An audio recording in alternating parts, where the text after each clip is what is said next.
Monsieur le ministre, président de la Fondation Charles de Gaulle, monsieur l'ambassadeur, monsieur le préfet, madame la doyenne de l'inspection générale, monsieur le secrétaire général, mesdames et messieurs les inspecteurs généraux, monsieur le directeur territorial de Canopé, monsieur l'inspecteur, délégué académique, mémoire, histoire et citoyenneté, mesdames et messieurs les inspecteurs, madame la directrice des projets pédagogiques de la Fondation de Gaulle, mesdames et messieurs les chefs d'établissement, mesdames et messieurs les professeurs, chers et chers collègues, mesdames et messieurs les étudiants, mesdames et messieurs, enseigner de Gaulle.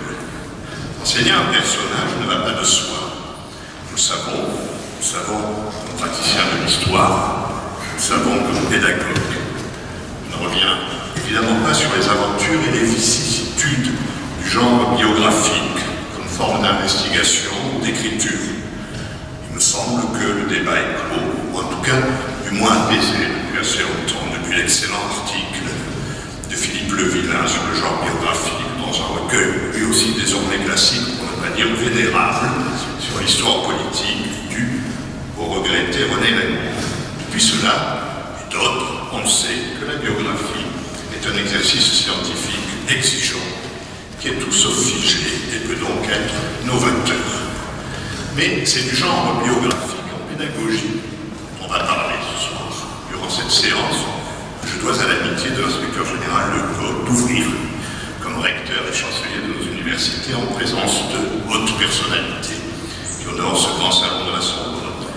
Ce grand salon n'a guère encore salle du conseil académique jusqu'à l'éclatement de la vieille Sorbonne, consécutif à la loi forte de 1968, encore voulue par le général de Gaulle, et pour de bonnes raisons. Bref, s'il est scientifiquement et littérairement légitime de faire des biographies, l'est-il d'enseigner les biographiés?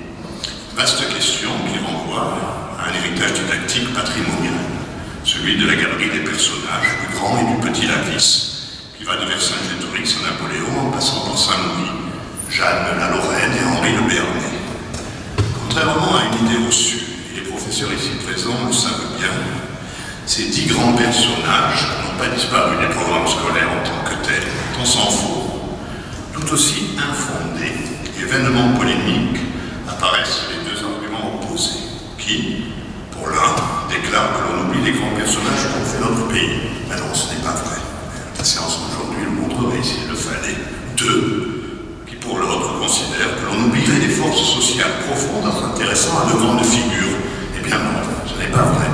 Parce que rarement, l'individu célèbre, sans grade, en tout cas l'individu, quel qu'il soit, rarement n'est-il traité comme un isolat, sans aller jusqu'au monument historiographique qui confronte un personnage avec le collectif ou l'universel, comme Louis XIV et ses 20 millions de Français de Hubert, ou comme la Méditerranée de Philippe II de notre Brodel.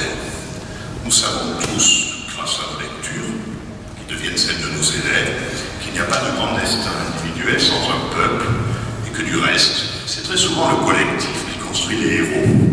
Et qu'enfin, lorsqu'on étudie un personnage historique, comme De Gaulle, on l'étudie évidemment en situation, on l'étudie dans son œuvre, on l'étudie en lien, faut-il le rappeler, avec la société qu'il fait, la société qui le fait. Qui nous le dirait mieux, donc cela, cette relation complexe, mais facile à identifier, que le personnage que nous évoquons ce soir.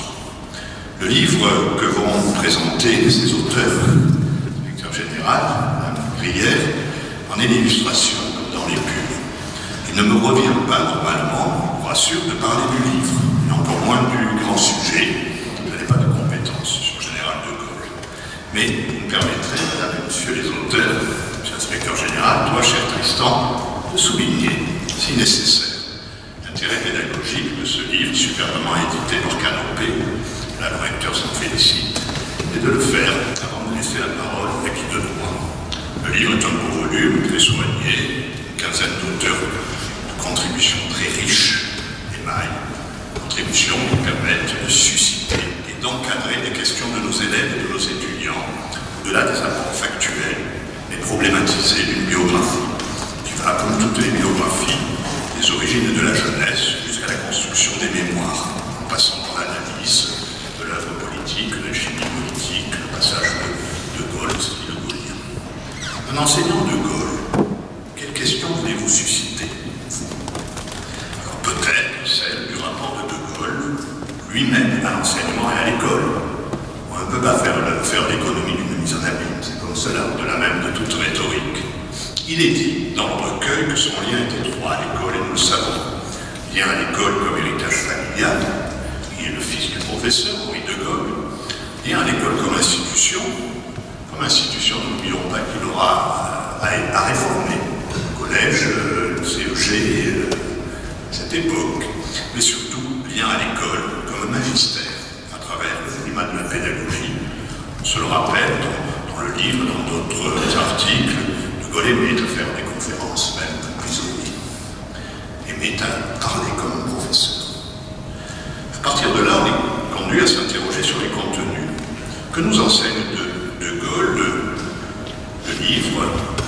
Que nous enseigne-t-il, au-delà de Gaulle, sur les idées dominantes d'une époque, sur la fabrication originale d'une personnalité par rapport à la dite époque? Quelles sont ses références?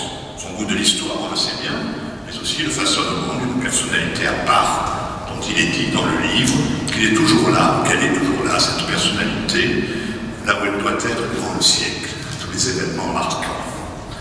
Mais parfois aussi à contre-courant. Bref, que signifie finalement ce passage d'une culture dominante héritée à une culture émergente qui façonne?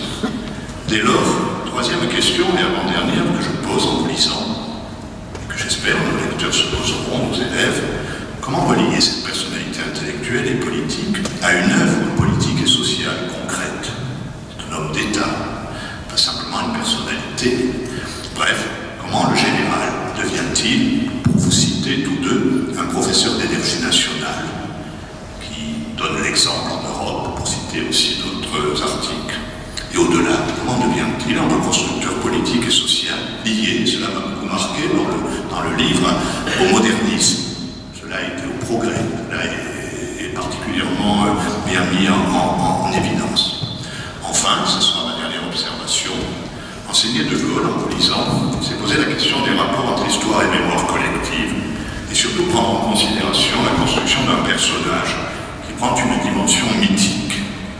Ce que nous devons faire comprendre, c'est comment un grand acteur historique, après avoir été au cœur de débats, parfois polémiques, devient une référence consensuelle. Je crois que ce n'est pas seulement un effet de génération. Je crois qu'il y a une chimie de fabrication des personnages. Je voudrais pour cela et pour clore citer un grand historien, spécialiste du 19e siècle de la République, mais qui s'est intéressé à De Gaulle à la fin de sa carrière scientifique. Le plus grand historien spécialiste du 19e siècle, pour le dire simplement, Maurice Agneau. J'ai du reste encore le souvenir d'avoir assisté à sa présentation à la Fondation De Gaulle, des œuvres de Gaulle en Pléiade. Je me le rappelle avec Guillard, l'éditeur de Gaulle, Marius, je ne sais plus le nom composé avec lui, Marius François Guillard. Et le cite Agneau. On peut reconnaître aujourd'hui cette prépondérance sans être taxé de flagornerie. On peut même envisager que Charles de Gaulle est probablement en train d'accéder au rang des rarissimes personnages de notre histoire, que l'on commence à oser qualifier de mythiques. Parce que les discours et les mémoires forgés autour d'eux sont divers et durables, à la fois contradictoires et cumulatifs. Mesdames et messieurs, chers collègues, c'est en songeant qu'enseigner De Gaulle, c'est enseigner la fabrique complexe de l'histoire à travers ses grands personnages. Je suis heureux de vous souhaiter la bienvenue en Sorbonne, comme